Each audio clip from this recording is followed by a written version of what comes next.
So eventually what we want to do on this site is to make the locks here at Nob End much more visible and make it obvious what they are. And we've got about a 5-stage plan, and we're on stage 2 at the minute.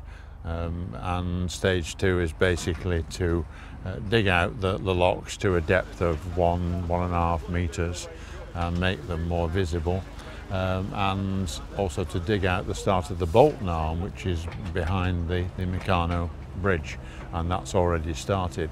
Stage 3 is then to dig out the mess that you see behind me, which is the very sharp turn called the bullnose into the Bolton arm, and then to see how bad that is, because some of the stone's been robbed.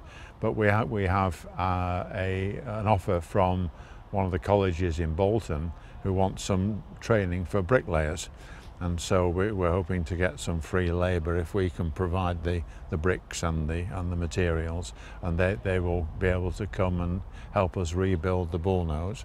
And then when we get to about stage 5, we want to put some water back underneath the Meccano bridge, even if it's just the top of the flight, so that it actually looks like a canal, not just a hole in the ground with stone on either side. So it's a 5-stage process at least, and should keep us going for several years. Right, well, we're on the Meccano bridge, and we've got a few spots on the bridge where the paint has flaked off, so I need to come round with the very expensive paint and do some more work on the bridge. The paint costs about £100 a tin, and it fills in the gaps really very nicely. I've done a patch here a few months back, and there's another bit flaked off there. This paint is meant to last 15 years, and it's done about 2.5 so far. But most of it's in very good nick.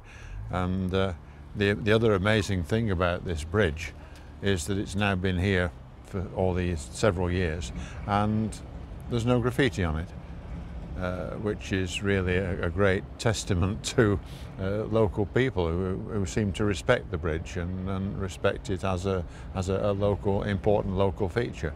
So that's always good. We had an idea to create this picnic area years ago. We moved the fence back, must be 5 years back, and then when the Meccano bridge was being constructed, we said to the artist Liam Curtin, have you got a few £1,000 left over to make us a couple of picnic benches? And so that's what he did, in exactly the same style as the bridge, in the same colours. They get a bit scratched from time to time, so I come round with the very expensive paint and paint it, and it goes back to looking a bit like it was when it was new. And the other thing we did, at either side of the picnic area, we got the 2 picnic tables, but we've got 2 gardens on either side, which need a little bit of tender loving care, which is what they appear to be getting at the minute. And we've filled them with a bit of rockery stones and plants, all of which have been supplied for free by donations from individuals and from the local garden centre too. So we've been very fortunate, and it makes it into a very pleasant area. The only thing we really need to do in this area is slightly to improve the surface with some finer stones rather than the 3/4 inch stones that we've got here at the minute. But that's all in the plan for the next year or 3. When we get a lot of stone on site, we can finish this off. But for the moment, it's doing well, and we've also in the recent past got a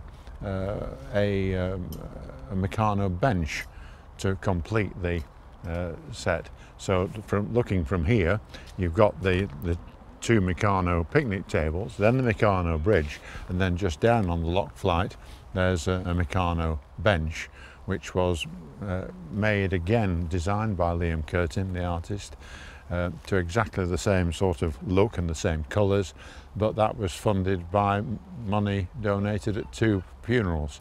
One for John Lynn, who was a member of the Society's Council, and a chap called Philip Wakerley, who was simply somebody who liked the canal and wasn't even a member of the society. But between them, they raised at the funerals £1,500, which paid for the bench.